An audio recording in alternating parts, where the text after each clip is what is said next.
n'est autre chose que la révélation de Jésus-Christ. Nous ne nous prêchons pas nous-mêmes. Alléluia. Paul n'a pas prêché Barnabas. Pierre n'a pas prêché Jean. Frère Franck ne prêche pas Branham. Et nous ne prêchons pas Frère Franck. C'est Jésus-Christ comme Seigneur que nous prêchons.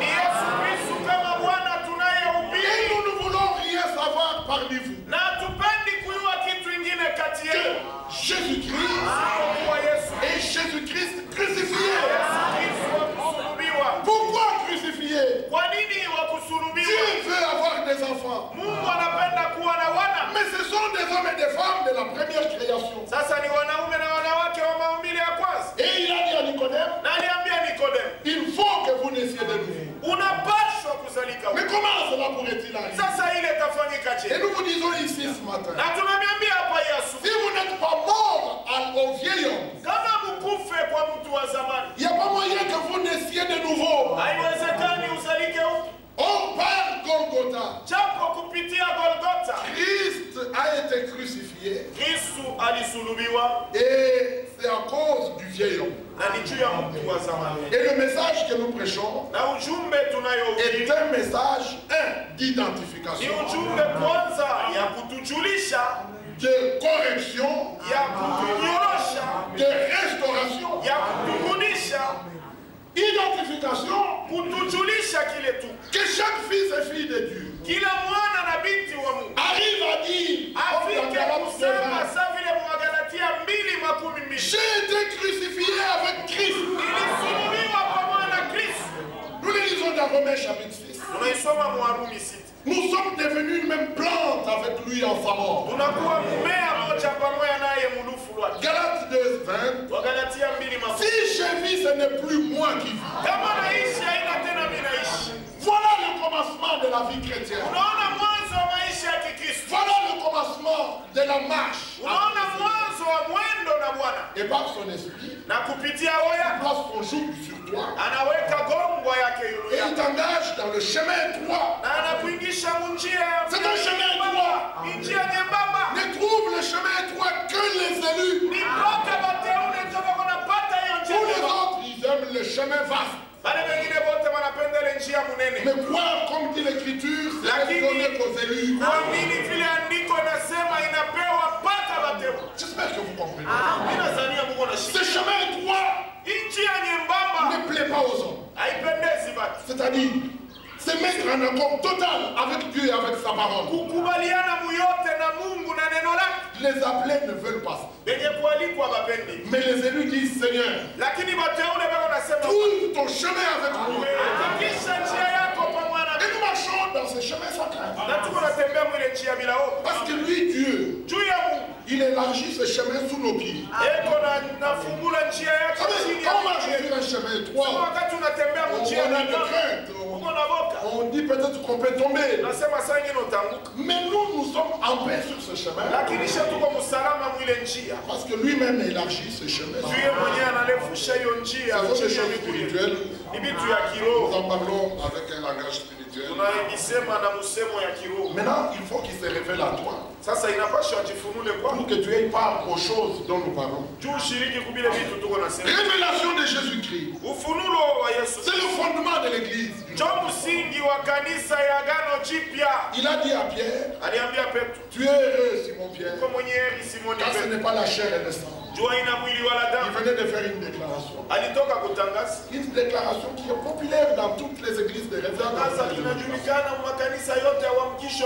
Tout le monde dit Jésus est Seigneur. Jésus est le Christ. Mais il s'avère qu'ils ne le disent pas par révélation. Mais Pierre a dit, tu es le Christ, le Fils du Dieu vivant. C'est le fondement. Et ce fondement demeure. La même question que le Seigneur avait posée demeure. Et la réponse doit être la même. Et la réaction du Seigneur doit être la même. Quand Pierre a dit tu es le Christ, le Fils du Dieu vivant, Wakati Petro alisema wewe ni Kristo mwana Le wa Seigneur Mungu lui aliye dit, hai. ce n'est pas la chair et le sang qui t'ont révélé. Haina mwili wala damu bilikufunulia ile. Tu es heureux. Uko mwenye Tu es béni. unabarikiwa. Parce que c'est mon Père Juni baba yako qui te l'a révélé. alikufunulia. Ça ne doit être que par révélation. Inapaswa kuwa mpaka kwa Si tu ne connais pas par révélation, kama wewe kwa tu ufunulo ne connais pas encore. auya yua bado Jusqu'à ce que le Seigneur te le révèle. mpaka na pale Bwana Voilà pourquoi nous le atakufunulia. disons. Munayo jeni tu Parce qu'il est na écrit, juu inaandikwa aucun n'enseignera son concitoyen. hakuna ule atafundisha ndugu yake. Ils seront tous enseignés de Dieu. Bote watafundishiwa na Mungu. Alors il dit, révélation de Jésus-Christ, Asema ufunulo wa que Yesu. Dieu lui a donné pour montrer à ses Mungu serviteurs. alimpatia kuonesha watumishi Nous wake. sommes dans cet ordre divin. Tuko mwiyo utaratibu ya Mungu. Et Dieu qui a envoyé le Fils, Na Mungu ule alituma mwana, il est obligé de nous révéler le Fils anapaswa kutufunulia mwana pour que nous allions à lui juu tuende kwake et que nous recevions la vie. na tupokee uzima. Alors le Fils envoyé du Père Sasa mwana wa kutumiwa a Baba aussi envoyé ses serviteurs. alituma pia watumishi yake Et il dit, na anasema je n'ai pas besoin de vous donner la référence parce que sina vous connaissez lazima ça. kuonyesha nafasi juu kuna yule maana. Celui qui reçoit, celui que j'aurais envoyé me reçoit. Ule atakayepokea ule natuma ananipokea. Ça, c'est l'ordre divin. Hiyo ndio usawa wa kimungu. Et Philippe fut conduit vers l'eunuque éthiopien. Na Filipo aliongozwa kwa mtoasi wa Ethiopia. Et l'eunuque est le vrai modèle du vrai élu Na mtoasi huyo ni mfano wa kweli wa mteule wa qui ne se débrouille pas. ule ajitafutie kitu. Mais tant qu'il pouvait aller à Jérusalem, Lakini wakati yote angeenda Yerusalemu kwa il est parti. alienda. C'est tout ce qu'il savait jusque-là. Ndio ile aliua paka Mais il ne pale. savait pas ce que le Seigneur faisait déjà. Hakuyua ile Bwana anafanya. Ce que le Seigneur avait déjà fait. Ile Bwana alikuwa Et le anasema. Saint-Esprit était même déjà descendu. Na Roho Mtakatifu alikuwa anasha. Et quelque chose avait commencé, quelque chose de vraiment puissant. Na kitu moja ya uwezo kabisa alikuwa Mais anasha. jusque-là, il ne savait qu'aller à Jérusalem adorer et rentrer. Paka pale aliwaka tu kwenda Yerusalemu kuabudu na kurudi. Mais Dieu qui avait son programme avec l'eunuque. Sasa Mungu alikuwa na mambo yake na mtoasi. Voyez-vous que Dieu a un programme avec Je Je sais que mon Seigneur a un plan avec moi. Ici, c'est le temps de dire simplement, Seigneur, fais avec moi ce que tu as dit. C'est pas facile. Mais lui, il nous a déjà prédisposé à cela. L'eunuque rentrait. Il était dans son char, il lisait. Et le Seigneur, qui avait besoin de l'eunuque, a dit par la fille. Il dit, prends le chemin de Gaza. Et il va. Et là, il voit le char. Et le Seigneur lui dit, approche-toi de ce char. Il s'approche du char. Et le Seigneur lui-même s'occupe d'amplifier cette l'eunuque lisait. Philippe entend qu'il lisait dans Ésaïe 50. Ce qui était déjà accompli avec notre Seigneur Jésus. Gethsemane, Golgotha. Et il lisait, il ne comprenait pas. Et il se retourne. Il voit un homme à côté de son char. Et l'homme lui pose une question. Comprends-tu ce que tu lis? Il dit, comment comprendrais-je? Bien aimé, Dieu a caché ces choses aux sages et aux intelligents. Mais il les a révélées aux enfants. Ces enfants-là ont des cheveux gris comme moi. Ils ont la calvitie. On compte leurs années 70, 100, 60. Mais en eux, ils sont comme des enfants. Désirant apprendre. Alléluia. Capables de se défaire de leur propre compréhension. Ça encore, c'est une grâce de la part. Alors, il se retourne humblement. Ce n'était pas n'importe qui. L'eunuque, c'était un ministre. Il voit un simple homme, Philippe, à côté de sa Mercedes. Fumé. Et lui, il sent, il baisse la vie. Et la question lui est posée. Comprends-tu ce que tu dis? Comment réagirait le ministre? Je dis, de quel droit tu me poses une telle question? Est-ce que c'est toi qui vas me faire comprendre? Non. Mais malgré son rang, il a dit comment comprendrais-je si personne ne me guide? Nous remercions Dieu parce qu'il a pourvu au dos des hommes d'eau pour nous guider. Alors, il dit à Philippe, monte. Un ministre parfumé dans sa voiture.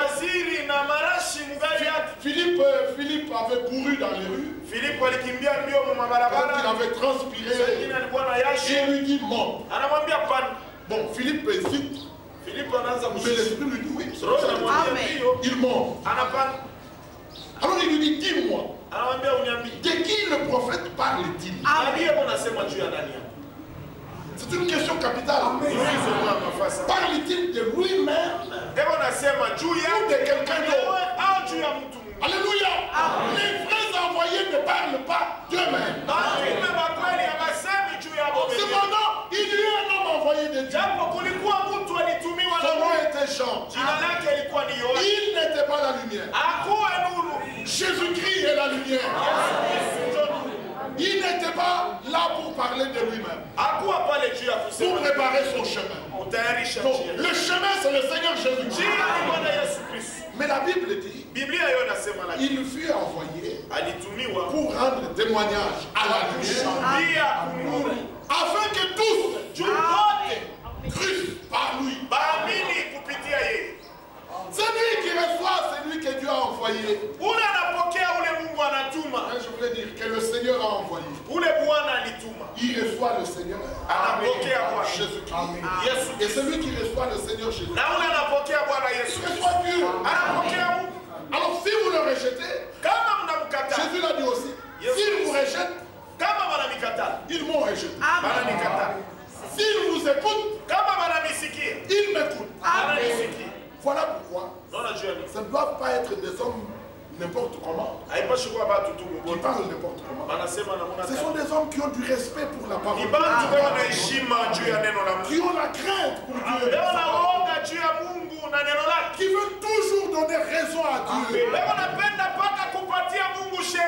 Est-ce que vous comprenez bien mes frères? Voilà l'heure dans laquelle nous sommes. Et quand Philippe monte, il entend la question. Et il lui prêche la bonne nouvelle de Jésus. Nous n'avons pas un nouvel évangile. C'est le même vieil évangile. La promesse disait, cette bonne nouvelle du royaume sera prêchée à toutes les nations. Et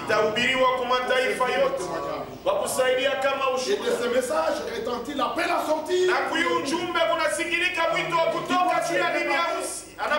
Il doit se préparer pour le retour de son époux divin. Mais aussi les nations, les habitants de la terre doivent entendre pour que cela serve de témoignage.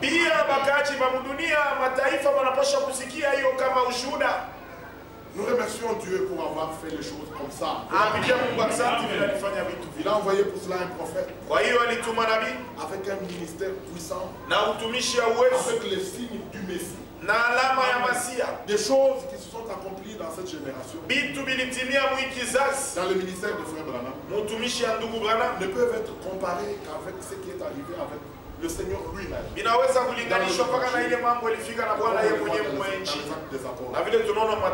Ainsi, mon frère, ma soeur, le centre, je vais dire le noyau de l'évangile, c'est que Dieu lui-même était en Christ, réconcilier le monde avec lui.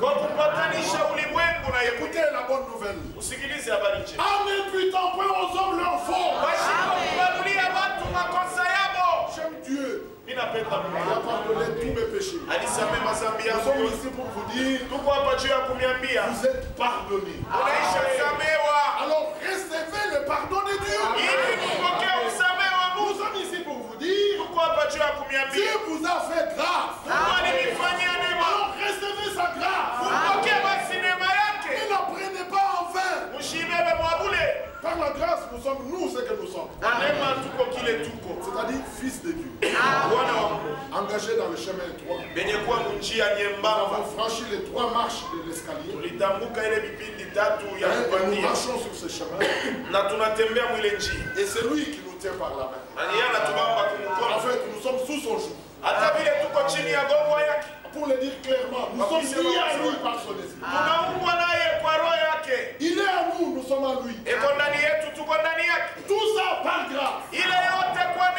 Alors, en tant que ses ambassadeurs, nous vous en supplions ce matin. Soyez réconciliés avec Dieu. En Jésus-Christ, il a réparé les dégâts commis au jardin d'Éden. Nous étions devenus esclaves du diable. Mais la tête du serpent a été écrasée à Golgotha. Le Seigneur a vaincu le péché, la maladie, la mort, le séjour des morts. Il a dépouillé toute autorité, toute domination. Et Dieu avait bien parlé dans la promesse. La sémence de la femme écrasera ta tête. Il parlait au Seigneur. Mais toi, tu lui blesseras le talon. C'était stratégique. Quand il va mordre au talon, alors lui, il lui écrase la tête. C'est déjà fait à Golgotha. Donc le diable a perdu tout pouvoir sur nous. Le noyau de notre prédication, c'est Christ crucifié. Je n'ai pas honte de l'évangile. Car c'est la puissance de Dieu pour le salut de quiconque croit.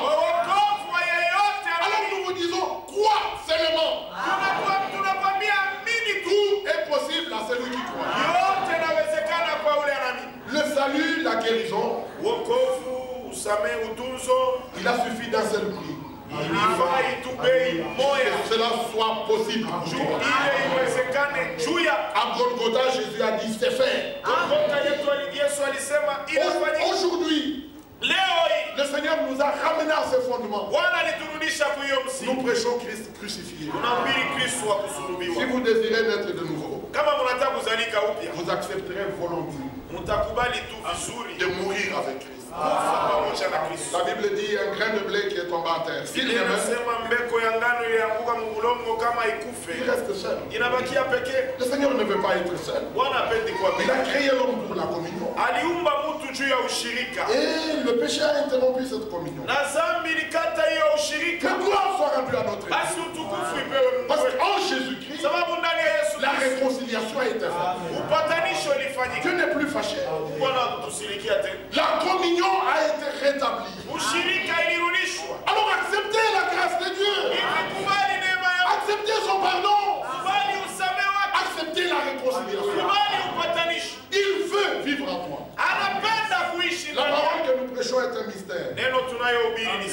Ce mystère est révélé pourquoi. Il est dit dans Colossiens.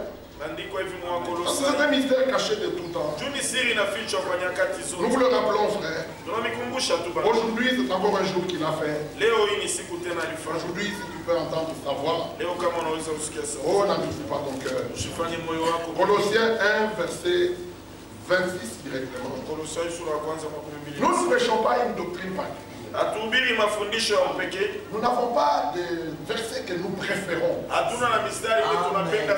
Non, c'est pour les élus que le Seigneur avait dit. L'homme ne vit pas de pain seulement, mais de toute parole de la bouche de Dieu. Même si elle est dure, nous, les élus, nous dirons tout. À qui d'autre irions-nous? Toi qui as les paroles de la vie. Frère, nous ne sommes pas venus ici avec la tête. Non, le Seigneur dit, mon fils, donne-moi ton cœur. Le raisonnement, l'argumentation, c'est dans la tête. Mais la révélation va au cœur. Frère, il ne veut profonde. De délivrance, de transformation. Alors nous prêchons la pleine parole. Pouvez-vous dire amen à ça? Alors, au verset 26. La dernière partie du verset 25. Afin que j'annonce pleinement la parole de Dieu. Le mystère caché de tout temps et dans tous les âges, mais révélé maintenant. Ne renvoyez pas ce maintenant au temps de Paul. Maintenant, c'est encore maintenant. Révélé maintenant au sein. Est-ce que vous êtes saints? Sachez que vous êtes saints par vocation. Et les ministères sont établis seulement pour que les saints que vous êtes soyez perfectionnés. Alléluia. Le mystère caché de tout temps. Écoutez bien, et dans tous les âges. Frère, il n'y a aucun âge dans lequel la parole a été pleinement révélée comme dans cet âge. Même au temps de William Branham, c'était pas aussi clair qu'aujourd'hui. Alors le Seigneur a révélé à ses saints. Verset 27. Pourquoi? Dieu a voulu faire connaître aux saints la glorieuse richesse de ce mystère. Savoir Christ en vous, l'espérance de la gloire. Pourquoi avez-vous part à cette espérance? Hébreux 1, verset 3. Béni soit Dieu et Père de notre Seigneur, qui nous a régenerés pour une espérance vivante par la résurrection de Jésus-Christ d'entre les morts. Il s'agit d'être régénéré. Il s'agit que l'intelligence soit renouvelée. Alléluia. Ainsi nous vivons dans cette génération. Pour que le Seigneur trouve avec chacun de nous son chemin et qu'il accomplisse son œuvre avec chacun de nous. Voilà pourquoi le modèle original nous a été replacé devant nos yeux. Très bien aimé. Le Seigneur appelle à sortir. Et on veut qu'on se sépare. C'est parce que dès le commencement, il avait séparé la lumière des ténèbres. Le Seigneur sépare toujours. En même temps, il est venu pour qu'il visite Abraham. Il a séparé d'avec Lot. Lot était quand même croyant. Il avait tendance à regarder trop au monde. Abraham a dit qu'il n'y ait pas de problème entre nous. J'ai beaucoup de serviteurs, tu as la bétail, consort. La solution ici, c'est qu'on se sépare. Alors toi, choisis le premier où tu vas. Et l'autre regarde. Il a vu les plaines de Sodome. Oh, il a vu, c'était très beau. Quel beau pays là. Mon bétail reposera en paix. Et paîtra en paix. Et quand il a choisi, Abraham, regarde, c'était le montagne. Et il est allé habiter là.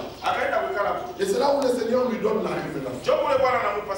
Il fait voir en vision la ville sainte, la nouvelle Jérusalem.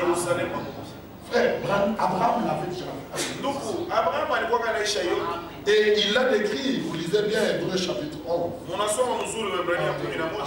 Il dit cette ville-là, ce n'est pas des architectes du monde. Avec des pierres, avec des constructeurs, des hommes.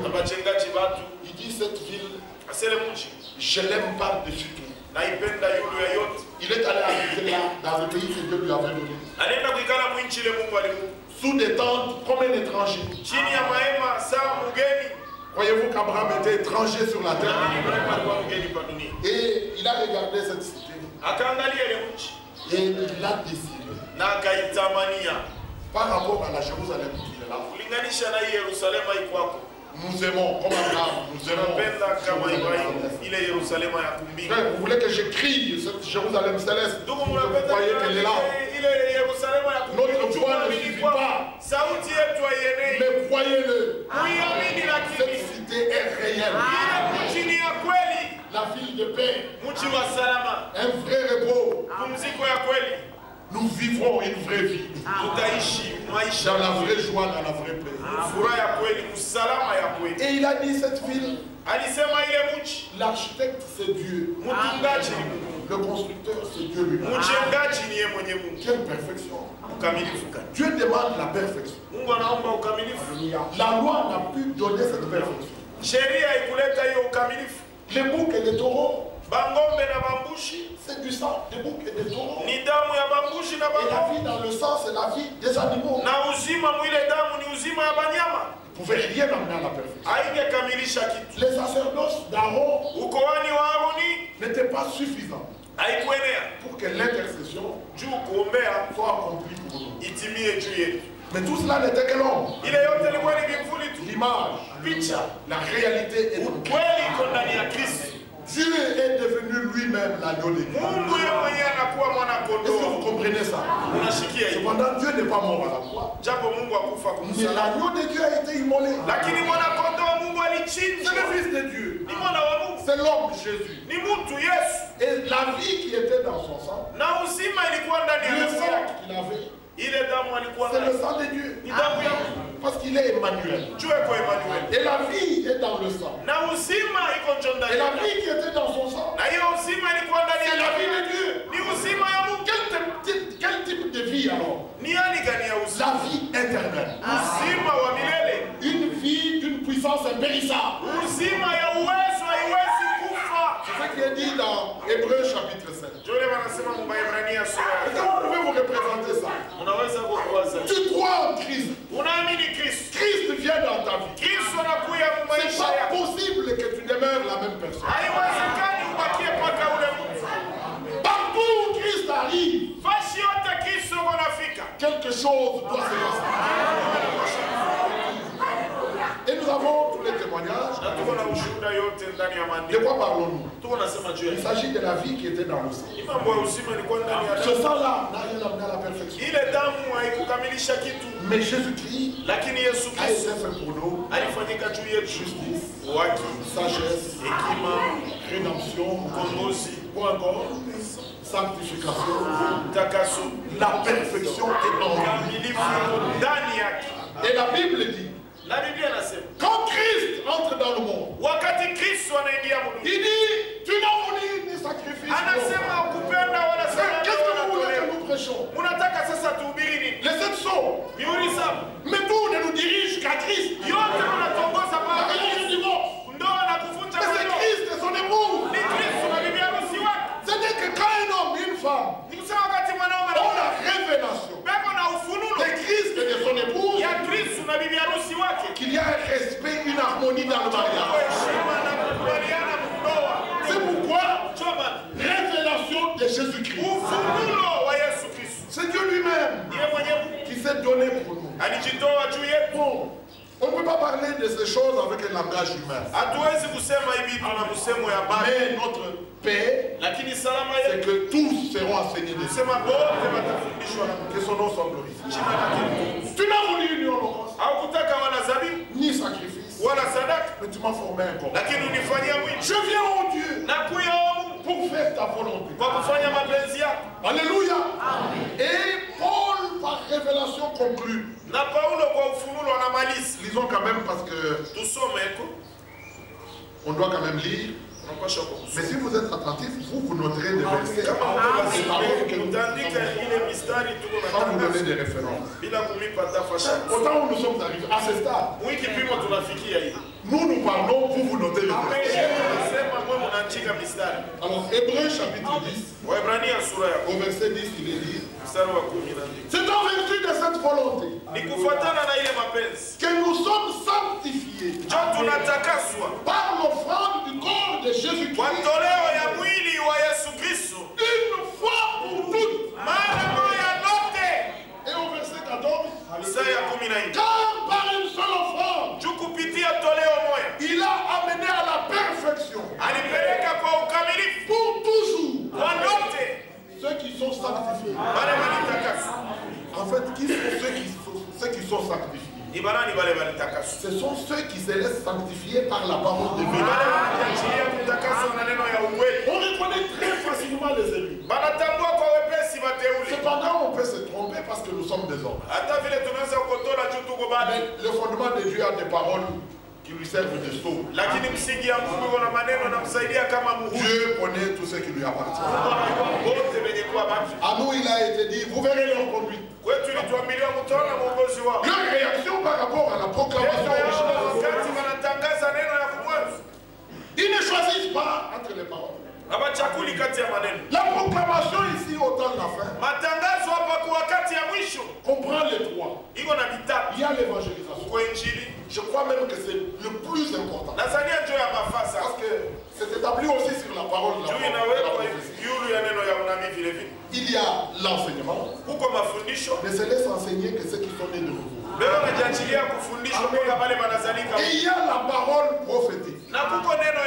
Pierre dit à laquelle vous faites bien de prêter attention. Comme une lampe qui brille dans un lieu. Jusqu'à ce que le jour vienne apparaître. Et que l'étoile du matin s'élève dans vos cœurs. Mais qui est l'étoile du matin? Mais c'est le rejeton de David. C'est Jésus-Christ. Christ en vous. L'espérance de la gloire. Il a dit, je suis la lumière du monde. C'est lui qui vient à moi. Il ne marchera pas dans les ténèbres. Il aura la lumière de la vie. Amen, la parole était la vie. Et cette vie était la lumière des hommes. Et le message que nous avons reçu de lui, c'est que Dieu est lumière. Gloire soit rendue à Dieu. Donc si vous marchez dans la lumière, comme lui-même est dans la lumière, et chacun individuellement, automatiquement, nous sommes en communion les uns avec les autres. Toi uni à Christ, moi uni à Christ. C'est une communion qu'on ne négocie pas. Une unité parfaite. Si vous voyez entre les serviteurs, il y a encore des ergotages. Il y en a qui sont nés de nouveau. Il y en a qui ont du respect pour la parole. Ils sont en accord avec la parole. Et d'autres pas. Bon, nous ne disons pas ça pour que vous les jugiez. Non, on prie. Nous disons Seigneur, fais grâce. Nous ne savons pas. Nous ne savons pas tout. Mais soyons certains que Dieu contrôle tout. Même s'il fasse du noir. Mais la lumière s'effrayera toujours. Son chemin ira jusqu'au. Et les élus marcheront jusqu'au bout. Rien ne nous arrêtera en chemin. Gloire soit rendue à Dieu. C'est ainsi que l'amour de Dieu est déversé dans le cœur par le Saint-Esprit. C'est l'amour de Dieu, ce n'est pas ton amour, ce n'est pas le mien. L'amour humain, il est hypocrite. Il est conditionné. À Kinshasa, ils disent Wanyanga ina Wanyayo. Exactement, non, mais même si tu ne me traites pas, je dois être prêt. Amen. Bon, excusez-moi, c'est un exemple bizarre. Il s'agit de l'amour de Dieu. Ce n'est que celui à qui le Seigneur a révélé son amour. L'amour manifesté à Golgotha. Qui aimera du vrai amour de Dieu son prochain. Nous parlons de la nouvelle naissance. Il s'agit d'être régénéré.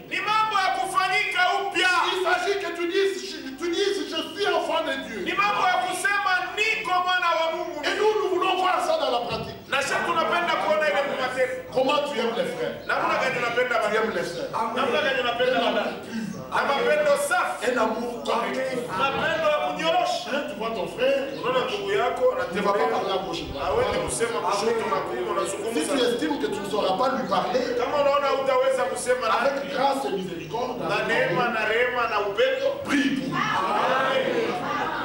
Mais cet amour qui va critiquant, sasa ile mapendo wanaenda mkushima, calomniant, accusant. kusingizia. Frère, en Jésus, Ndani ya Yesu Dieu nous a justifiés pour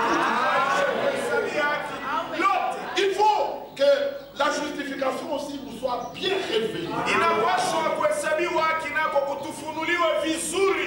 Au tribunal, mon frère, Kuma mabaraza mandugu, il y a quelqu'un qui accuse. kuko ule kona staki Et puis, il y a le juge na kuko mwamzi et on cherche avocat. Vous na avez déjà entendu wanatafuta ça? kusemeana. Mais nous Mnayua le répétons parce que beaucoup semblent ne pas bien le comprendre. tunamirudilia hiyo chumba mingi ndio sasa bashikiane mzuri. Donc quand le plaignant s'est plaint, Wakati wa kustaki c'est anastaki parce qu'il a été victime des actes. ni juu balimtendea vibaya, Et on fait parfois recours aux témoins. na wakati ingine Tu wanaita vois, je suis témoin qu'il a fait ça. baba shuhuda sema alifanya hii Et on établit les faits. na wanaweka ile mambo pale. Alors tu es accusé. Sasa banakustaki Et puis on prononce la condamnation. kisha banatangaza hukumu. Peut-être qu'avant la condamnation, Sangine mbele ya hukumu banasema l'avocat plaît. wakusemeana na Il se pourrait que ces avocats échouent. sangine wale bakusemeana banashinda Parce que parfois ils échouent. tu banashindwaka La force de leurs arguments ile misemo n'a yabo pas pu déstabiliser le juge. haikuangusha ule mwamzi Ou démontrer par la loi au kuonesha kwa sheria. que cet homme peut ne pas être coupable de cette Nasema loi. sangine mtu ana na ile kosa ile Mais ce que je veux vous dire, c'est ceci. ile nataka kuniambia ni hii. Quand au tribunal on dit cet homme est justifié, Wakati kubaraza wanasema huyu mtu anahesabiwa haki, c'est-à-dire on a prononcé l'accusation, ni kusema mashtaka bali on a produit les témoins banashikia bashuhuda et on est arrivé na banafika banamaliza, qu'il n'y a pas de preuve asema hakuna hakikisho, qu'il ait fait toutes ces choses. asema alifanya hivi vitu Alors vyote, on dit justifié. banasema unahesabiwa haki. C'est ça en fait. C'est clairement ça. Jofi Vous comprenez ça? unashikia hivi, Donc il n'a rien fait. hakufanya Mais kitu, il a quand même souffert, il est allé au tribunal, il a payé, il a dépensé l'argent. analipa Oh, franga, quelle souffrance! Et après, mateso il n'y kanikisha, a pas de preuve. hakuna hakikisho, Il est justifié. banamhesabia, Et on a juste aussi acquitté. banamwachi. Donc, il n'a rien fait. Ni kusema hakufanya Mais kitu. regardez avec notre Dieu. Muone sasa na Mungu wetu. C'est dont on accuse où il y a rien. Ile bebo na staki nayo. Il a fait tout cela. Alifanya. Et l'accusateur, Na wakustaki c'est le diable. ni shetani. Il n'a pas menti. Akulanda. Il a dit vrai. Alisema kweli. Mais il ne sait pas Lakini hayo. que le juge Ule mwanzi. et l'avocat, c'est la même personne. C'est mon frère. Oh là là. Frère, Bando. il accuse. Anastaki, anamaliza. Hein, comme le ministère public. Sasa wale wakustakiana Le coupable tremble. Ule banamustaki. C'était notre cas, frère. Ilikuwa mambo yetu. La loi n'était pas donnée pour que l'homme mette les choses Sheria en pratique. ikuletwa juu tuanze kutenda vitu na kuhesabiwa haki. La loi était donnée pour un seul but. Sheria ilipewa kwa sababu ya Que toi et moi nous prenions conscience wewe na mimi tuchukue que sababu nous sommes incapables de faire le bien. uwezo wa kufanya mzuri. Tout ce que nous faisons, ce n'est que mal. Yote tunafanya mpaka vibaya. Quelqu'un m'a dit, frère, moi je n'ai pas fait tout ça. Ndugu mishi kufanya vyote. Quiconque a commis adultère. Yeyote alitenda usharati. Et celui qui a juste regardé, il a convoité dans son cœur une Angalia femme. tu anatamania mwanamke Tous les deux ont fait la même chose. wote wawili wanafanya mambo mengi. Mbele ya Dieu n'attend pas que vous parliez pour qu'il sache ce que vous avez. Mungu achungi useme juu ayue kile wewe na wazi. Avant que votre bouche s'ouvre. Mbele hata kinywa yako Vous kufunguliwa. savez déjà ce que vous désirez. Yana yue ile ulipasha Vous savez kusema. ce qui a été dit après Branham? Unaona waliambiaga ndugu Branham. Quand l'ange lui a été envoyé, Wakati walimtumia il malaika. a dit, va dire aux hommes Asiokambie batu. que leurs pensées Mawazo yabo font plus de bruit au ciel que leurs paroles. iko nafanya makelele sana kumbingu kuliko maneno yao. Mungu alafu. Mungu unasema. Alors quand il juge, Wakati anahukumu c'est avec justice. ni kwa haki. Alors la loi a été donnée Hivi sheria ilipewa parce que Dieu est juste. juu Mungu ni mwenye yake. Il ne peut pas juger sans la loi. Hawezi kuhukumu pasipo Il sheria. faut que le coupable sache qu'il est coupable. Inapaswa ule wakosa ayue asema Mais sans la loi, le coupable ne peut pas se rendre compte bila sheria ule wakosa hawezi kuyua. que les actes qu'il pose là, Asema matendo wanafanya pale c'est transgression de la loi. ni kuvunja kwa sheria. Alors, il faut lui donner la loi. Unapaswa sasa kumpa Voilà sheria. pourquoi la loi est. Alléluia. Ndio maana baileta Pour sheria. que nous aussi, Juu shena nous disions, tuseme Seigneur, Bwana tu as raison. tuwe na sheria. Je mérite la mort. Mimi nastahili Je suis coupable. niko na kosa. Et puis, Kisha que nous puissions dire, Seigneur, miséricorde. useme Bwana ukufanyie rehema. Et dans son amour, Na mapendo il yake avait déjà préparé la grâce. alishatayarisha neema. Même quand la loi était donnée, Hata wakati sheria ilipewa, Moïse avait déjà trouvé grâce. Musa alikuwa ameishapata neema. Son choix, c'était la grâce. Kuchagua kwake ilikuwa ni neema. Que les yeux de Dieu sont trop purs pour voir le mal. Macho ya Mungu iko safi sana kwa kuona mubaya. L'homme est un échec. Mtu ni kushindwa kabisa. Dieu ne pouvait pas traiter avec l'homme. Mungu angeweza Il kutumika na a choisi Moïse. anachagua Musa. Que dirais-je d'Abraham? Tout ce Tuseme nini juu ya Ibrahimu? la grâce était déjà montrée. Neema ilikuwa inaonyeshwa pale. Vous avez un bel exemple avec Judas. Kuna mfano mzuri na Yuda. Judas accusait sa belle-fille. Yuda na Il a prononcé la condamnation. mkwe yake Mais il anatangaza n'avait pas bien réfléchi. lakini hakufikiri mzuri. Il avait oublié ce qu'il a dit. Alisahabu ile Vous alifanya. savez, nous condamnons, nous pointons les doigts. Tunashonta, Nous oublions que il y a tunasahabu. des doigts qui nous regardent. Hii kingine kiko natuangalia. Judas a prononcé la condamnation Alitangaza sur sa belle-fille. yulu ya mkwe yake mwanamke. Et la belle-fille dit, Na mkwe anasema, vous connaissez cette histoire? La belle-fille dit, mkwe anasema, avant, je veux qu'on me lapide.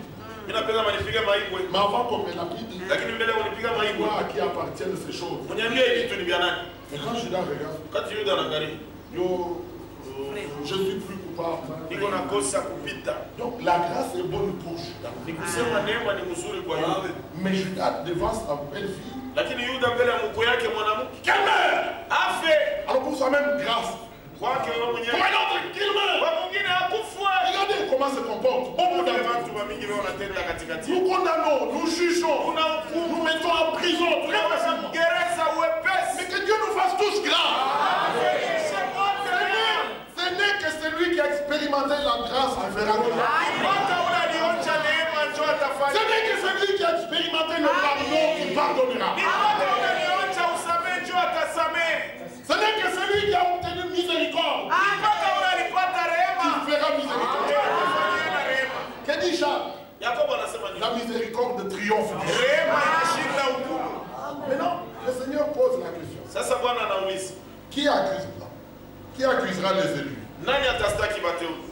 Il y a quand même des hommes qui se lèvent et qui accusent. Huko watu wako bego nalamuka Je sais banasema. où est-ce qu'ils trouvent cette force? Nasema ya nguvu wanaipata wapi? Quand Dieu dit, Wakati Mungu anasema, c'est lui Dieu qui justifie. ya Mungu njoo anahesabu yake. Mais ils ne perdent pas le courage d'aller accuser quand même. Anapoteshi hodari hata vile kwenda kustaki. Bon, comprenez ceci. Mshike Il sasa. y a la calomnie, il y a l'accusation. Kuko kuzingizia na kuko kustaki. Quand on accuse, Wakati unastaki, on dit des choses vraies, unasema vitu ya kweli, des actes. matendo. Mais quand on calomnie, Sasa wakati unazingizia, c'est parce qu'on n'a pas trouvé de quoi accuser. ni jua kupata kya kustaki. Alors on invente des choses. Sasa unatunga mambo, On calomnie. unazingizia.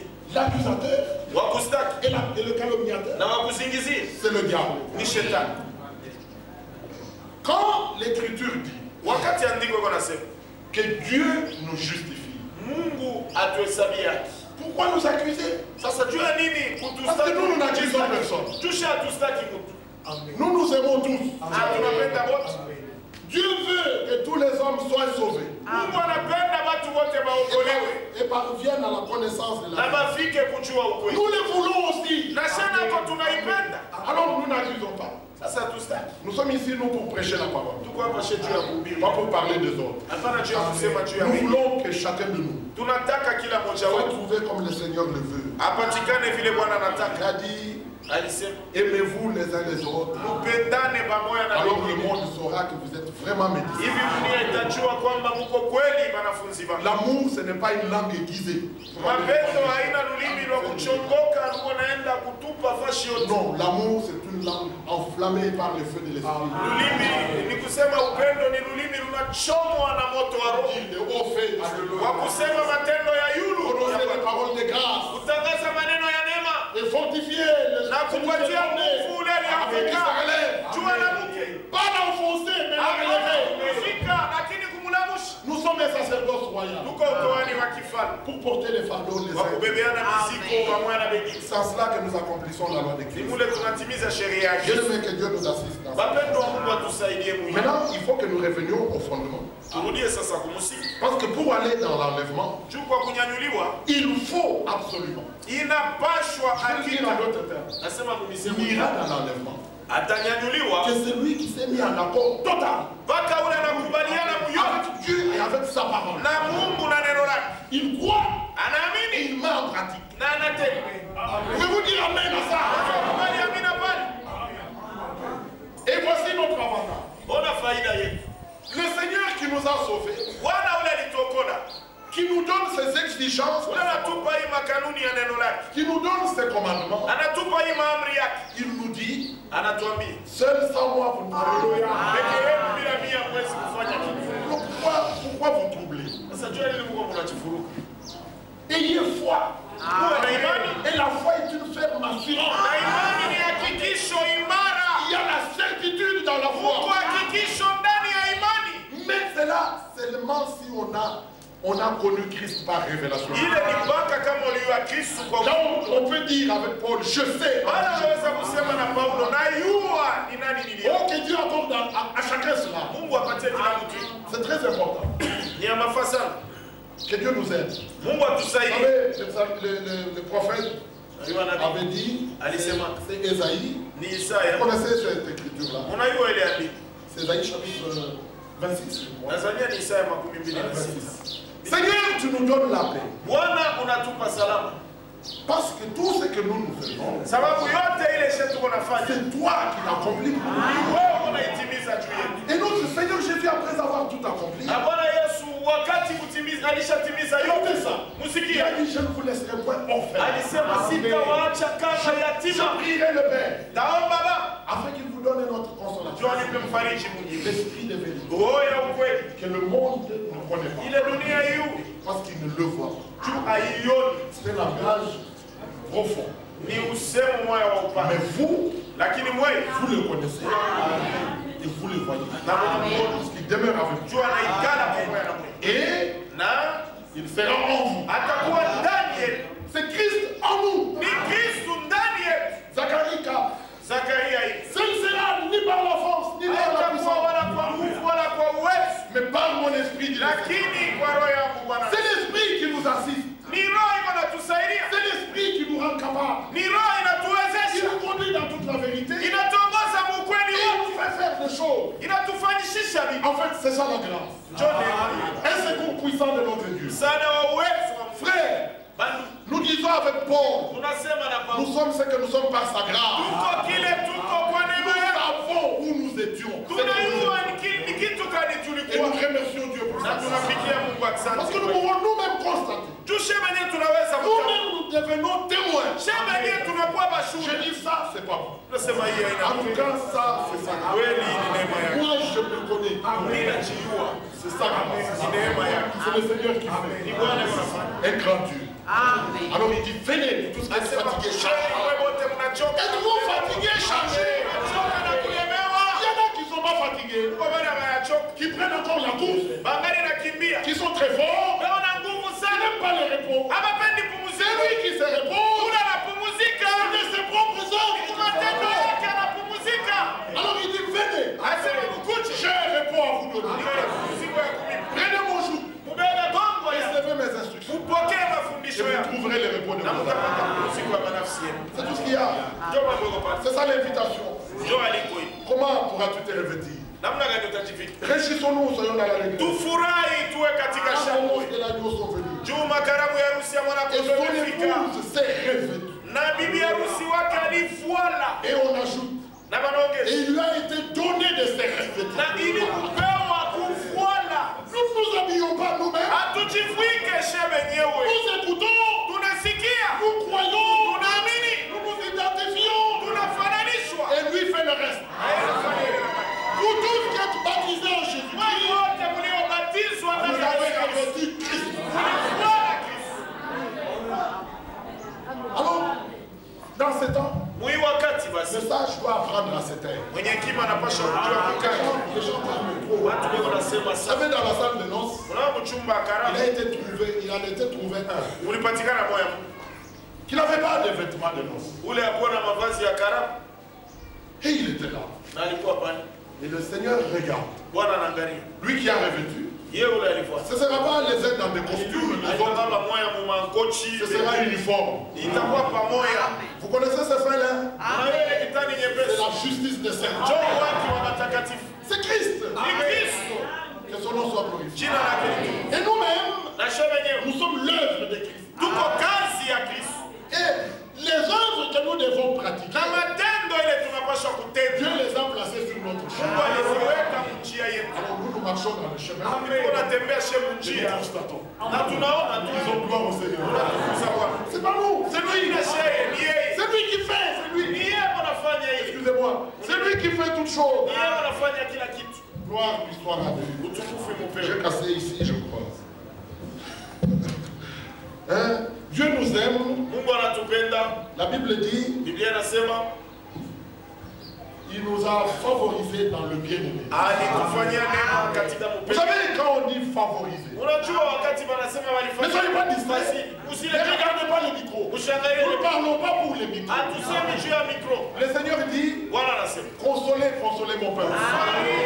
Parlez au cœur de Jérusalem. Ne parlons pas pour les DVD. Les paroles ne sont pas destinées aux DVD. Elles sont destinées à nos cœurs. Alors nous disons, Seigneur, que ta parole pénètre. Qu'elle ne retourne point à toi à vide. Dieu soit loué. Bien-aimés frères, nous vivons en des temps les plus glorieux que tous les prophètes auraient désiré vivre. Il y a des gens qui disent, si j'avais vécu autant de Jésus, si j'avais vécu autant de Noé. Mais je vous dis, ce temps est plus glorieux que tous ces temps-là. C'est ce que le Seigneur va faire avec nous. Écoutez bien mes frères, tu n'iras pas dans l'enlèvement en méprisant la parole. Non. Nous ne disons pas comme ceux qui disent, vous croyez que l'enlèvement sera facile comme ça? N'ayez pas peur. Nous avons entendu que vos cœurs ne se troublent point. Croyez en Dieu. Croyez en moi. Ces paroles sont esprit et vie. Alors les élus se distinguent par ce fait. Leur cœur reçoit la parole. Ils constatent qu'ils sont incapables. Et lui-même leur dit, ce ne sera pas vous, mais moi. C'est pour ça que nous sommes ici, pour vous pousser, à vous jeter dans ses bras, à faire comme Jacob. Je ne te laisserai point partir. Alléluia. Nous sommes ici pour vous dire, amenez à Golgotha, que vous disiez au Seigneur, j'ai été crucifié avec toi. Je ne veux plus mener ma propre vie. Ce vieil homme a été crucifié avec moi. Je ne veux plus qu'il vive. Mais je veux que toi tu vives en moi. Et de là découle une vraie décision. D'aller aux eaux du baptême. Romains chapitre 6. Nous tous qui sommes baptisés, c'est en sa mort que est-ce que vous comprenez ce que vous faites? C'est un acte de foi qui suit une décision après avoir entendu et cru. Vous avez laissé le cœur être pénétré, transpercé par le et le cœur s'est enflammé, vivement touché, un feu s'est allumé par le Saint-Esprit. Une vraie repentance vous a été faite, qui débouche sur une vraie conversion. Inafika mkugeuka kwa vous dites, Seigneur, na unasema j'ai Bwana, marché à l'encontre de ta parole. nilitembea kuachana na mapenzi Je yako. ne veux plus continuer. Sipendi tena kuongeza. Alors vous comprendrez avec moi. Hivi mtaelewa pamoja na Quand Christ mourait à la croix, wakati Kristo alikuwa anakufa kwa il a msalaba, mis fin à tes voies et mes voies. alimaliza manjia yako na Tes yangu, pensées et mes pensées. mawazo yako na yangu, Ta volonté et ma volonté. mapenzi yako na yangu. Alléluia. Maintenant, Hapa sasa nous vivons dans la nouveauté de vie. tunaishi maisha mapya. Dieu fait toutes choses nouvelles. Mungu anafanya kila kitu Qui est la kipya. nouvelle Jérusalem, n'est-ce pas? Kwa Yerusalemu mpya Mais nous avons aussi la promesse d'une nouvelle terre et d'un Uko nouveau pia ciel. na malako ya mulongo mpya na mbingu mpya. Mais qui vivront là? Ni banani bataishi kule? Ici, nous voulons parler aux élus. Hapa tunataka kusema kwa bateule. Parce qu'il y a des appelés qui vivront aussi dans la nouvelle terre. Tuko ba benye kualikwa nako bataishi mulongo mpya na mbingu ya mpya. Qui vivront Ni banani dans la bataishi? nouvelle Jérusalem? Mu Yerusalemu mpya. Ce sont ceux qui sont nés de nouveau. Ni benye kuzalika huko. Vous avez entendu et entendu, nous sommes pas fatigués, nous le répétons encore ce matin. Tunarudilia tena hii asubuhi. C'est pour cela que nous prêchons Christ. Ndio maana tunahubiri Kristo amsulubiwa. Mon frère, ma soeur, Ndugu na dada, que Dieu accorde à chacun cette expérience. Mungu apatie kila mtu ile onje. Christ est le premier-né d'entre plusieurs Yesu ni frères. mzaliwa wa kwanza mwa ndugu wetu. Et il est le modèle. Na iko mfano. Il est celui à qui nous devons tous ressembler. Yeye ndio ule shebote tunapasha kufanana naye. Nous n'avons pas de crainte. Hatuna naoga. En écoutant la parole, Mkusikia neno. le Seigneur nous façonne. Bwana anatufanya. Il nous taille. Anatuchonga. Alléluia.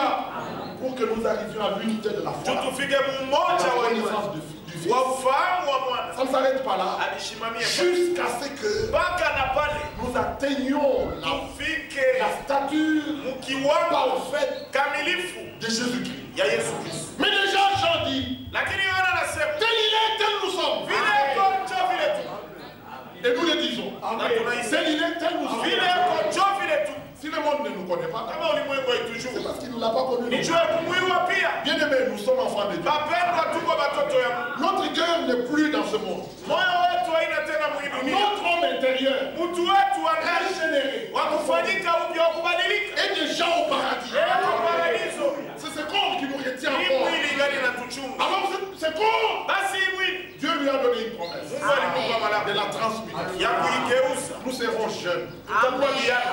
Quand nous voyons les jeunes sœurs, les Kama jeunes tunaona frères, vijana wanamke 17, wanaume 18 ans, miaka 17 c'est même pas encore ça.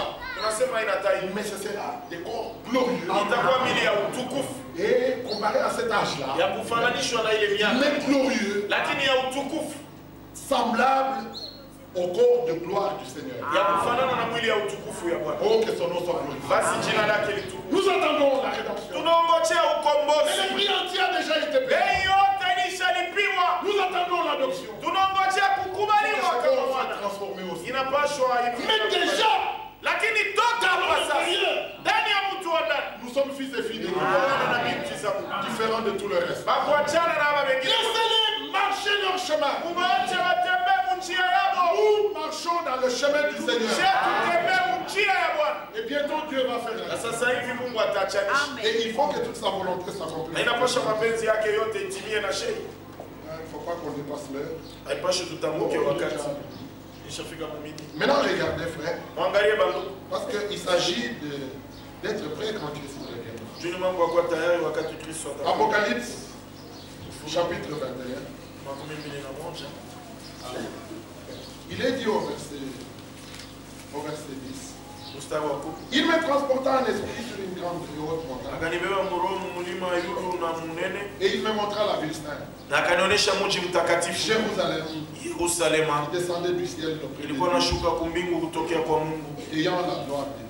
Nilikuwa na utukufu wa Et Mungu. la description est faite. Na banaionyesha pale. Verset 12. Mstari wa Il avait 10. une grande muraille, Alikuwa et na haute ukuta muraille. kubwa ya mrefu. Elle avait 12 portes et aux portes Kulikuwa na milango 12 na kumilango malaika des 12. noms écrits Na sur majina les 12 yanaandikwa tribus des fils d'Israël. ile ya makabila 12 ya wana wa Israeli. Verset 14. 14. La muraille de la ville avait 12 fondements. Ukuta ya mji ilikuwa na misingi 12. Et sur eux, les 12 noms des 12 apôtres de la nuit. Na yulu yayo majina 12 ya ba mitume 12 ba mwana kondoo. Et je vous invite à relire au verset 9. Tusomulule tena mstari ya 9. Puis un de ces anges qui tenait les 7 coupes remplies Et ce dernier fléau vint et il m'adressa la parole. Kisha mmoja wa malaika saba ule alikuwa anashika vikombe saba venye kuyala na mapigo saba ya mwisho akakuya na kunitumia neno En disant, mukusema, viens, kuja, je te montrerai l'époux, takuonesha bibi harusi, la femme de l'agneau. mke wa mwana kondoo. Quand il nous regarde, Na wakati anatuangalia c'est la nouvelle Jérusalem. ni Yerusalemu, Elle est identifiée à l'époux.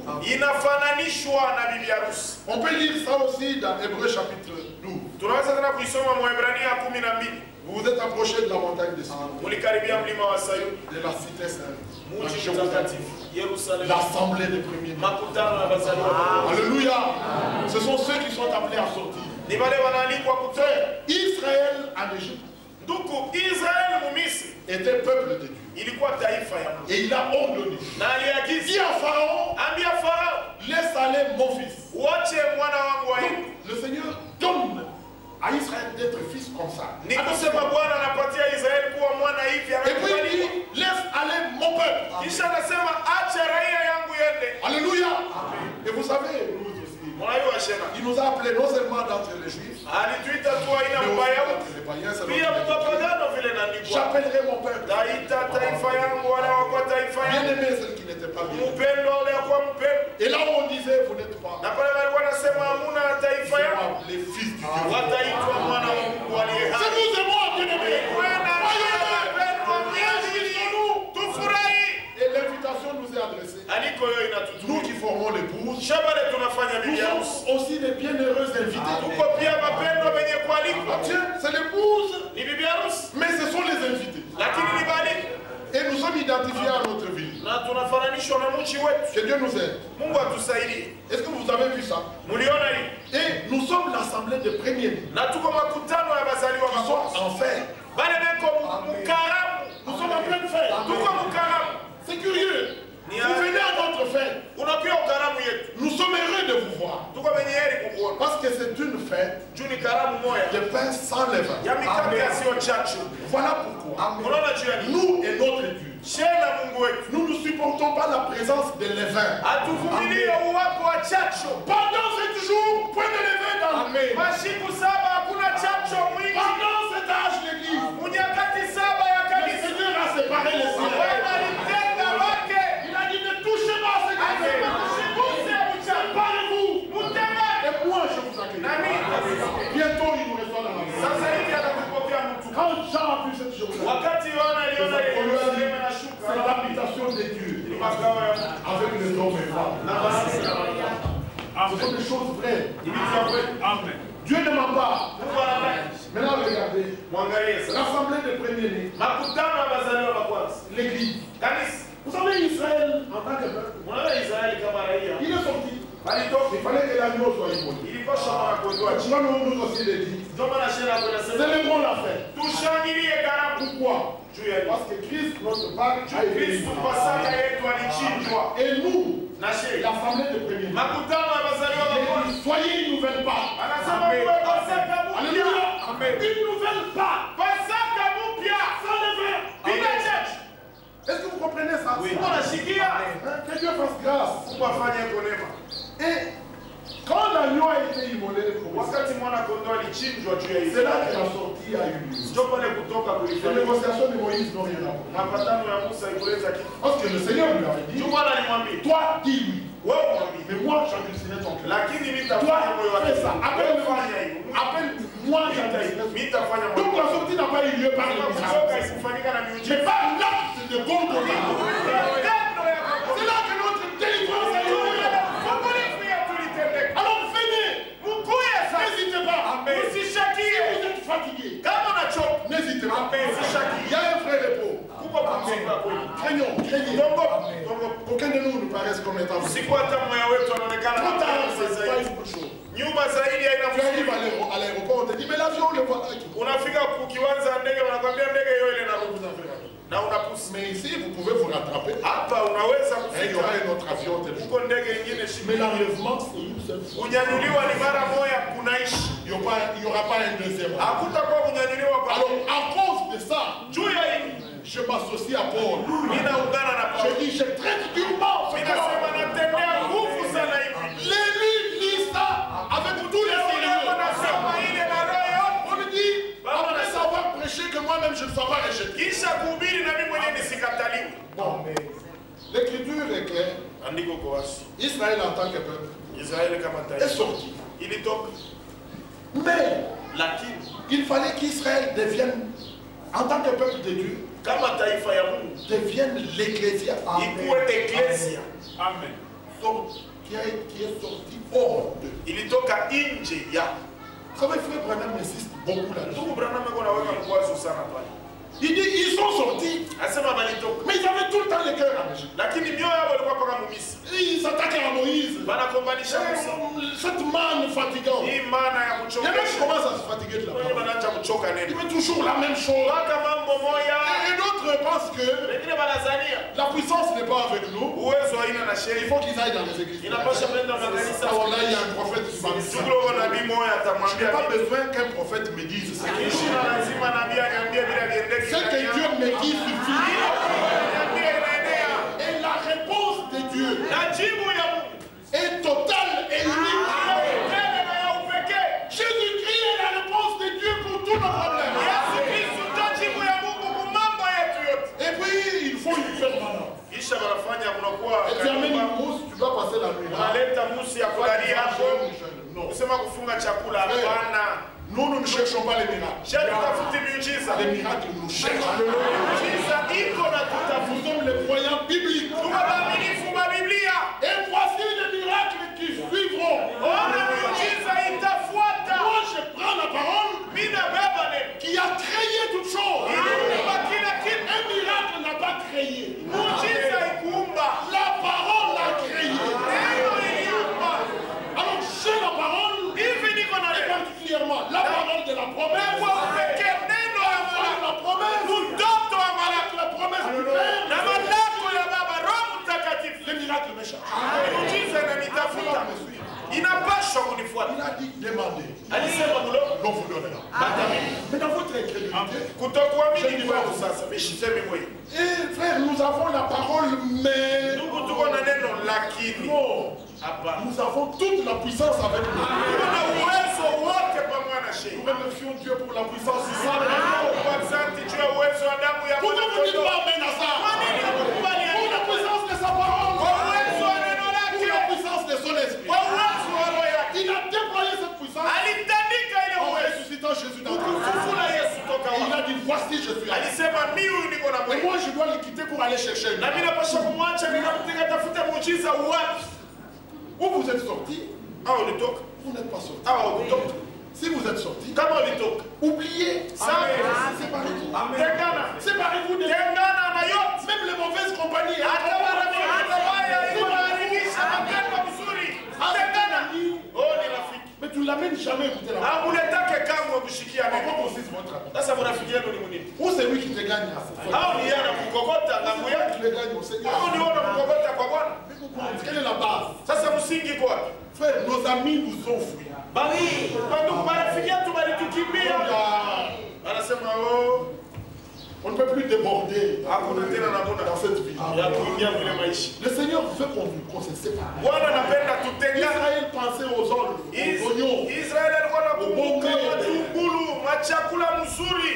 Tant qu'il pensait comme ça, Wakati yote alikuwa anawaza il ne vipi? pouvait pas être l'ecclésia. Angekuwa Nous eklesia. sommes vraiment l'église du Dieu vivant. Kwa kweli kanisa ya Si Mungu nous nous mzima. séparons de tout, Kama tunatengana na la vyote, tradition des hommes, madesturi ya les interprétations, matafsiri, nos pensées, mawazo yetu, nos voix, manjia yetu, tout nous nous en séparons. yote tunatengana. Alors nous sommes le vrai ecclésia. Pale tunakuwa eklesia ya Le kweli. Seigneur sera donc prêt à achever. Na pale Bwana atakuwa tayari kumaliza kazi Mon yake. frère, ma soeur, Ndugu na dada, regardez, angalia il est écrit inaandikwa dans Ephésiens 2:20. Waefeso 2:20. Vous avez été édifiés sur le fondement des apôtres. Ulijengwa kwa msingi ya manabii na mitume. Jésus-Christ lui-même Yesu Kristo mwenyewe étant la pierre angulaire. kama jiwe la pepe. Pouvez-vous dire amen à cela? Nasokubali amina pa.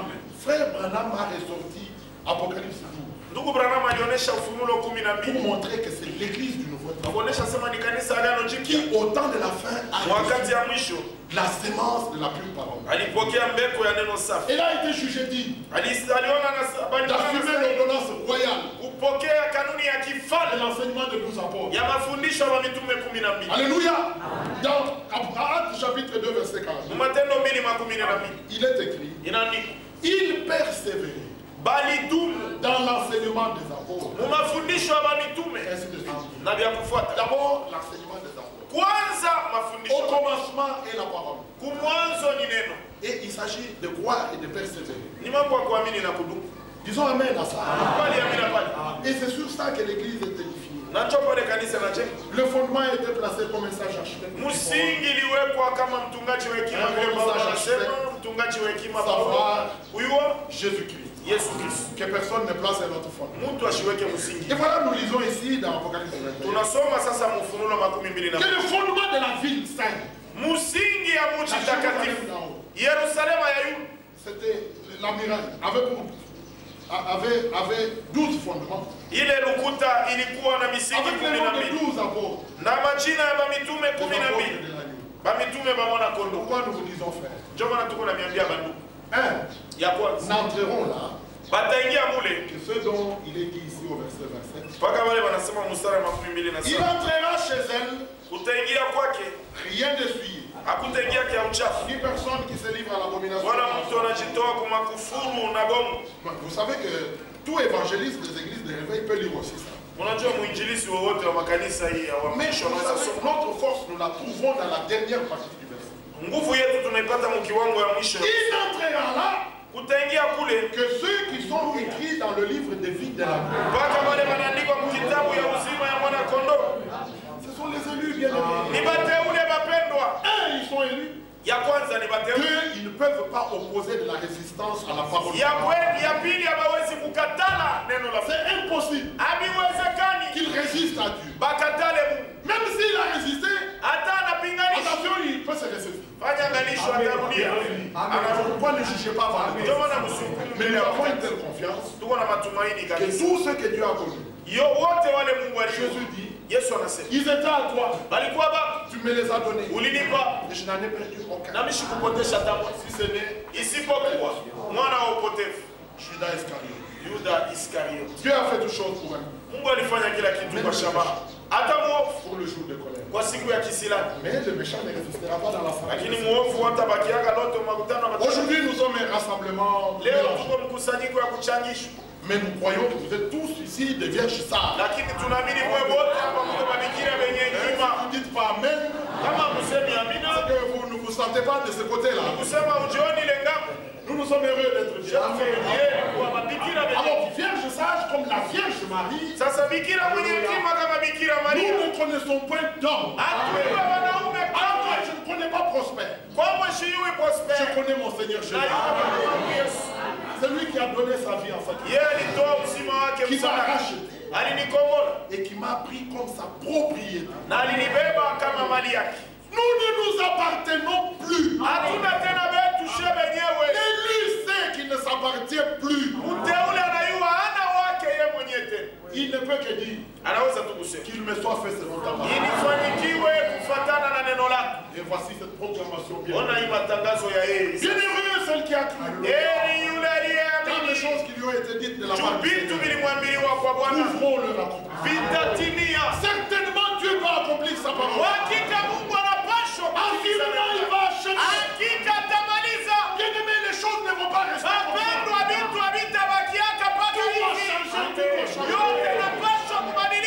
Bientôt, il n'y aura plus de méchants parmi nous. Les luttes prendront fin. Vous savez, c'est l'amour parfait qui va. Dieu lui-même va faire la chose. Et il doit lui-même égaliser les choses. Frère, ayons confiance. Et regardons à la parole avec l'importance semblable à celle que Israël véritable. Même si un prophète a parlé, même si une vision a été vue, même si un songe a été montré, on dit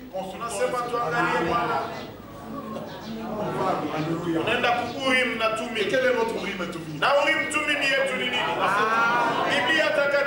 En tout demandez, que dit l'Écriture? Il faut que ce soit conforme à l'enseignement des apôtres. L'Ancien et le Nouveau Testament en harmonie. Nous pointons toujours Christ. Tuchonte mpaka Kristo. Parce que là en Christ, Juu ndani ya Kristo mule. nous avons tout pleinement. Tuko na vyote kwa utele. Et Christ en nous. Na Kristo ndani yetu. Mais tout est en nous.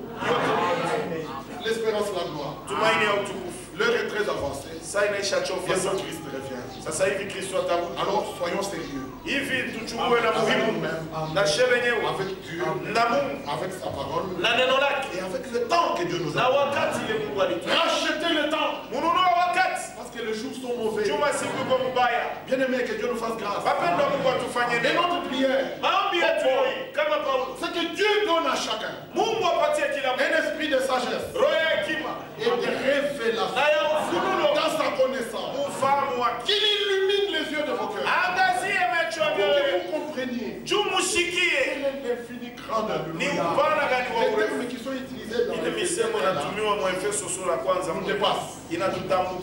C'est une trop grande puissance. Ni uwezo moya mkubwa sana. C'est que Munamuna Paul regarde nos petites afflictions, il dit Paulo elles sont anaangalia légères. tumateso kidogo, anasema tuko Et tudhaifu. puis il dit elles produisent Kisha anasema inatoa au-delà de toute mesure un poids éternel de gloire. kipimo yote uzito wa milele ya Envers et contre tout, baba ndugu kupita vyote. restons avec la parole. Tubakie mpaka na neno. Nous vivons dans un temps Tuko naishi wakati où les gens sont superficiels. en tout. wale watu wako yuluyulu tu. Ils sont vagues. Beko tu fujo fujo tu. Ils sont légers. Beko bepesi. Ils ne prennent pas les choses au sérieux. Ababebi vitu na roho yote.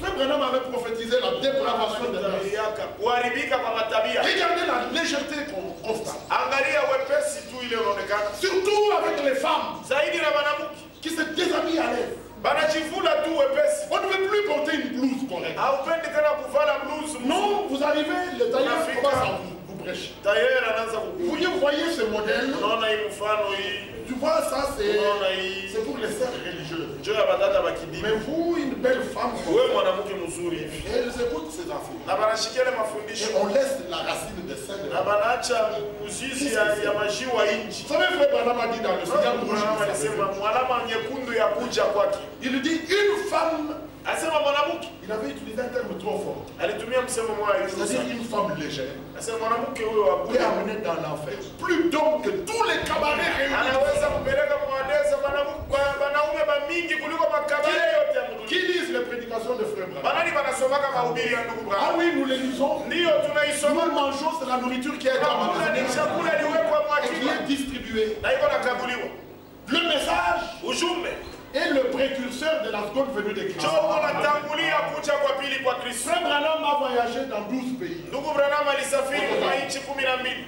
et il n'a jamais prêché le message dans ces 12 pays. Haya hubiri yake ujumbe mwile wa nchi 12. Alléluia. Les branhamistes ne le réalisent pas. Baki Branham hawatambui. Mais le message a été prêché dans le monde Lakini entier ujumbe ulihubiriwa dunia mzima. par frère Franck. Et nous sommes heureux Na tuko benyewe d'être parmi les serviteurs kuwa kati ya watumishi. sur lesquels il a été amené. Yulu yako waliwekwa, Nous alisimikwa. avons la même nourriture. Tunapokea ile Nous chakula distribuons la moya. même Na nourriture. tunakabula chakula moya moya. Nous avons la même compréhension. Tuko na usikilivu moya. Pas Franck nous la donnons, Haina Frank yako na pas tupa. Branham nous la donnons. Haina Branham yako na Mais le tupa. Seigneur a ouvert notre entendement. Bwana alifungua kusikia kwetu juu ya kusikia maandiko. Que son nom soit glorifié. Jina lake Bien-aimés, litukuzwe. nous parviendrons à l'unité de la Wapendwa, tutafika kumoja wa imani. Nous devons être déjà maintenant. Tunapaswa kuwatokea hapa Un sasa. même cœur, une même âme. Moyo moyo, nafsi Qui moyo. veut ça? Qui veut ça? Banani wanapenda hivi? Mais pourquoi votre main est lourde? Jua nini mkono yenu kwa bushiti? Parce que bientôt le Seigneur va ébranler Juu les cieux et sasa la hivi terre. Bwana atatekesha mbingu na Il va dunia. répandre la bénédiction. Atamwanga baraka. Il va répandre la puissance. de son Atamwanga esprit. uwezo wa Roho Mtakatifu. L'église sera debout. Kanisa itakuwa wima kama kumwaza. Alors il faut se séparer de Sasa tout. itatengana na vyote. Oh, que Dieu nous rende capable. Mungu atuwezeshe. Et tout cela, c'est pas par la force. Par la Ile yote haina kwa nguvu wala kwa uwezo. son esprit. Ni kwa roho yake. Et son esprit rend témoignage à notre Na roho yake nashuhudia kwa roho yetu.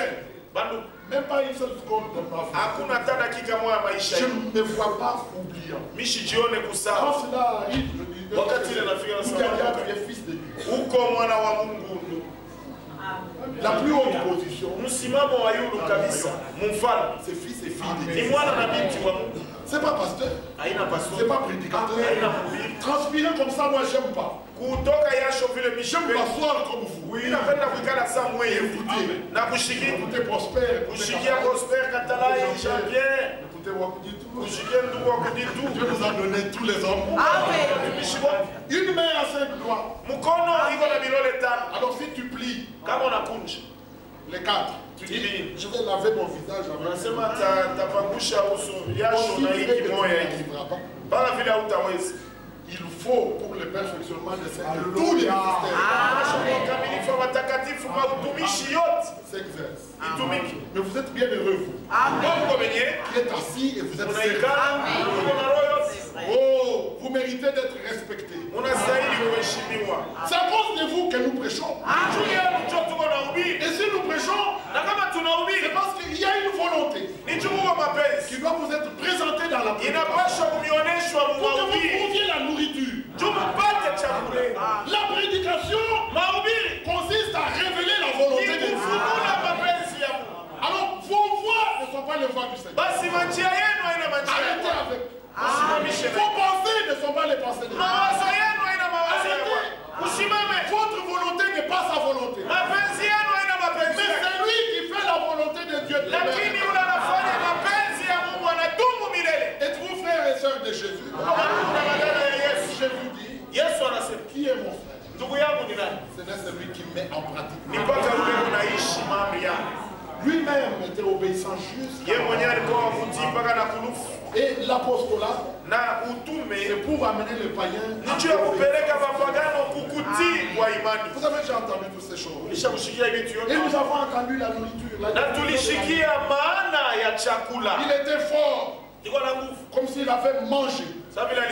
Alors qu'il avait faim, les disciples étaient allés chercher la nourriture. Quand ils reviennent, ils le trouvent fort. Il n'est pas prêt pour manger. Dis-moi, quelqu'un lui a amené.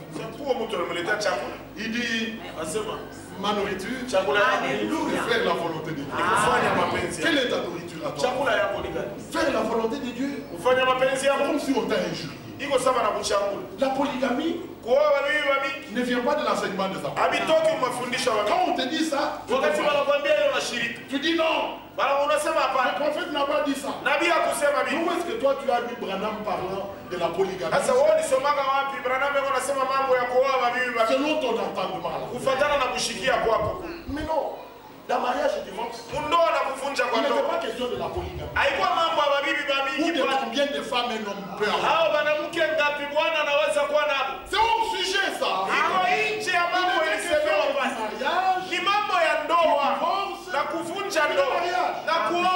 que ce soit au temps de Moïse, que ce soit avec Paul, et si on était-il avec frère Branham, il n'était pas question de la polygamie. Alors cessez d'être africain. Soyons les croyants.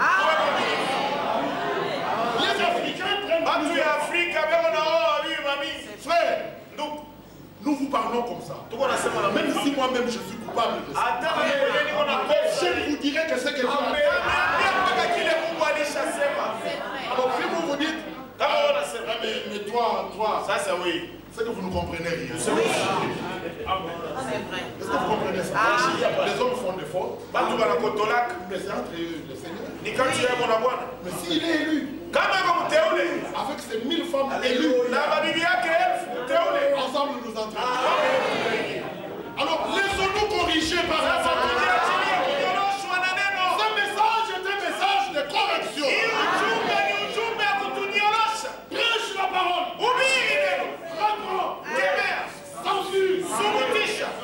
Exhorte en instruisant avec douceur.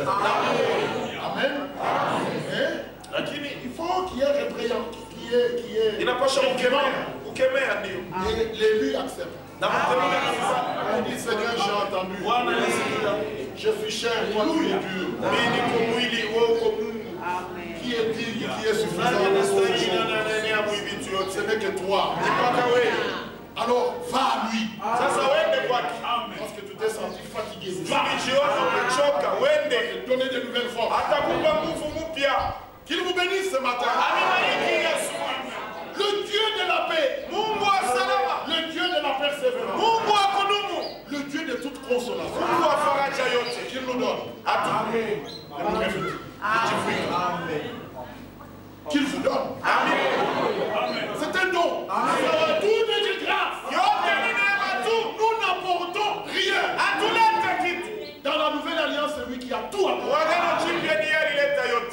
il porte toute la responsabilité. Il a le contrôle de toutes choses. Il amènera à bien. Il mènera jusqu'au bord des vies. Son œuvre.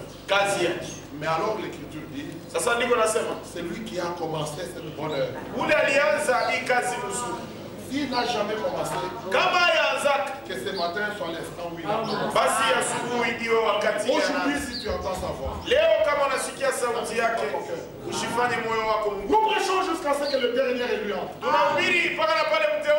Mais vous aussi, vous pouvez être une prédication puissante sans prêcher. Une lettre écrite. Lue et connue dans sa vie. C'est merveilleux d'être là avec les bien-aimés rachetés. Tout leur cœur est ouvert à la parole. Qui aime le retour de Jésus-Christ? Oh, c'est pour ça que nous vivons bien. La fin de toutes choses est proche. Vous bénissez ceux qui sont avec nous.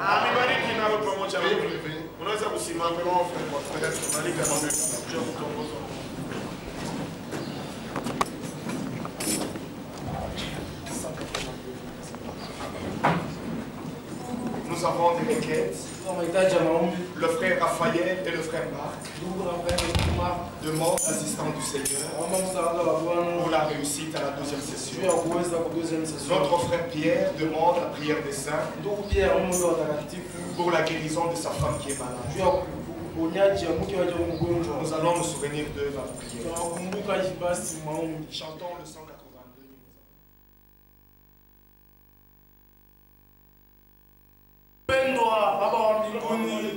Que toute la gloire, l'honneur te revienne. Au nom de Jésus-Christ. Nous avons écouté ta parole. Nous avons dévoré tes paroles. Et exaucé la joie de notre cœur. Comme Marie, nous te disons, Seigneur, qu'il nous soit fait selon ta parole. Que toutes ces paroles que nous venons d'entendre soient des réalités dans notre vie. Qu'un réel engendrement puisse avoir lieu. Rends-nous capables, oh Dieu, pour toute bonne œuvre, pour l'accomplissement de ta volonté, et fais en nous ce qui t'est agréable. Confirme ta parole. Nous manquons des mots pour exprimer notre reconnaissance. Mais agis en chacun de nous. Déjà nous croyons. Encore content. Tu nous as déjà reçus. Tu nous as déjà pardonné. Tu nous as déjà guéris. Tu nous as déjà réconciliés. Nous acceptons cela, Seigneur. Qu'il nous soit fait selon ta parole. Agis dans la vie de chacun de nous. Bénis ton serviteur par lequel tu nous as parlé. Remplis-le encore de force pour le reste du temps de la prédication au Kananga. Puisse encore utiliser puissamment pour que tous les élus reçoivent ta parole. Merci pour le ministère de nos frères. Merci pour tous les autres qui travaillent dans le même esprit. Merci pour ces paroles de consolation. Déjà nous croyons que celui qui est venu fatigué, il est fortifié. Gloire et honneur te soit rendu dans le précieux nom de Jésus-Christ. Seigneur, nous souvenons des requêtes qui ont été apportées. C'est à toi qu'elles ont été apportées. Exauce, oh Dieu, non à cause de notre piété, mais à cause de Jésus-Christ. Car tu as dit, tout ce que vous demanderez au Père en mon nom, je le ferai. Gloire et honneur te soient rendus dans le précieux nom de Jésus-Christ. Amen.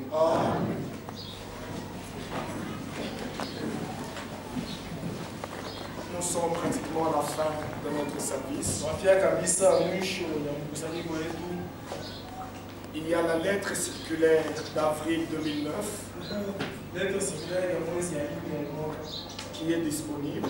Vous pouvez l'obtenir après le culte auprès des diacres. Ils vont se tenir maintenant et ils vont distribuer la rétine. Nous prions les frères et les sœurs de se regrouper en famille. En famille, car nous n'avons pas une grande quantité. Si une famille peut recevoir une lettre circulaire, ça serait une bonne chose pour que nous puissions atteindre le plus grand nombre. Si telle est la volonté de Dieu, la semaine prochaine, notre frère Jérémie, qui est présentement à Kékouchi, apportera la parole de Dieu ici à partir de mercredi. Mais ici, nous avons le programme de notre frère Diaté. Aujourd'hui, il a prêché à Lubumbashi. Demain, lundi et mardi le 15. Nous serons à Sakania. Mercredi et jeudi le 17. Nous serons à Moussochi. Vendredi le 18. Et samedi le 19. Nous serons à Kipushi. Et le dimanche 20. Nous serons encore ici. Lundi, le 21 septembre et mardi le 22. Nous serons à Likasi. Mercredi, le 23. Nous serons à Kolwezi. Jeudi le 24, 9. Nous serons à Kakanda. Vendredi 25, 9. Nous serons à Kambo. Et le samedi, le frère doit rentrer à Kinshasa. Ça sera vraiment un marathon. Tous les jours, on va apporter la parole. Priez pour lui et que le Seigneur puisse le soutenir. Une bonne Jeep nous fera une belle affaire de Likasi, Kolwezi, Kambo et retourner à Lubumbashi. Que Dieu vous bénisse. Nous allons chanter un cantique et nous allons nous séparer. 87. Que Dieu vous bénisse tous. Allez dans la paix du Seigneur. À mercredi par Saint-Esprit.